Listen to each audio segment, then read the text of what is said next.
일본은 여러분도 알다시피 지진이 많은 나라입니다.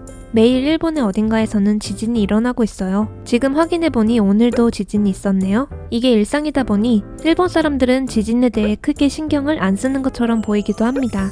한 번은 회사에 있을 때 지진이 일어났는데 저는 엄청 무서웠는데 일본 분들은 집에 갈 때 전철 괜찮을까? 이런 얘기만 하시는 거예요. 그런데 사실 이게 다 이유가 있더라고요. 오늘은 일본인이 왜 지진이 와도 침착할 수 있는지 알려드리겠습니다.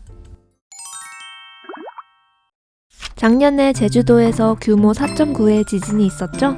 당시에 주민들이 신속하게 건물 밖으로 대피했다는 기사가 나온 걸 봤습니다. 일본에서 쓰는 진도로 환산하면 진도 4 이하 정도였다고 하는데요. 일본에서는 이 정도 지진으로는 웬만해서는 건물 밖으로 나오지 않습니다.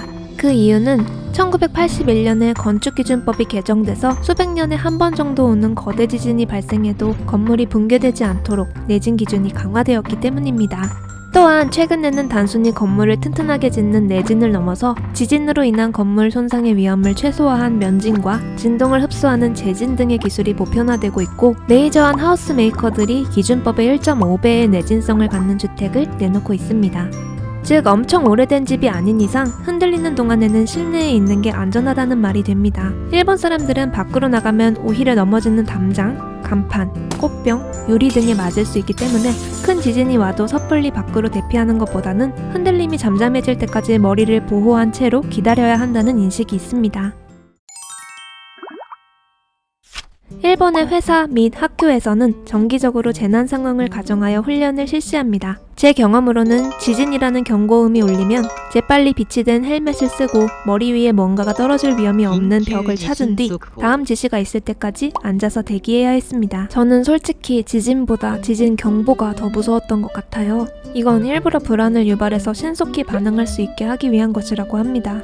그리고 일본 사람들은 이미 초등학교 때부터 몸이 저절로 움직일 정도로 지난 대피 훈련을 많이 시킵니다. 지진 알람이 울리면 재빨리 책상 밑으로 들어가서 흔들림이 멈출 때까지 웅크리고 있어야 합니다. 그리고 지진이 잠잠해지면 의자, 방석 등에 들어있는 방제두건을 꺼내서 머리에 쓰고 손수건으로 입을 가린 채 정해진 순서대로 질서정연하게 대피해야 하는데요. 이때 특이하게 급식 조리실에서 화재가 발생했다는 가정하에 반대편 계단을 이용하는 등 설정도 구체적이라고 합니다.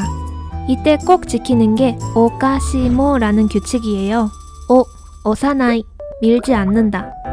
가케나이, 뛰지 않는다. 샤베라나이, 대화하지 않는다. 모도라나이, 돌아오지 않는다를 의미합니다. 일본 사람이라면 모두가 알고 있는 말이에요. 훈련이 끝나면 선생님이 꼭 피드백을 해주셨다고 합니다.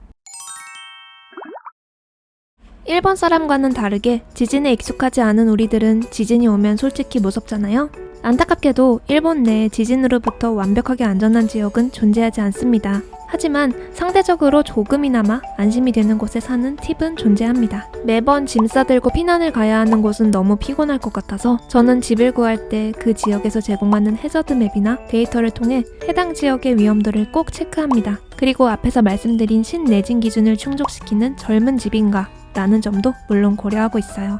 물론 이런 걸 다 고려해도 결국은 지진이 일어났을 때 내가 어디에 있을지는 모르는 일이지만요. 근데 지진이 올 때마다 유키가 지진을 제가 일으켰다고 생각하는 것 같아요. 매번 저한테 화풀이를 하더라고요. 지진 올 때마다 이게 제일 힘든 것 같아요. 이상 토미였습니다.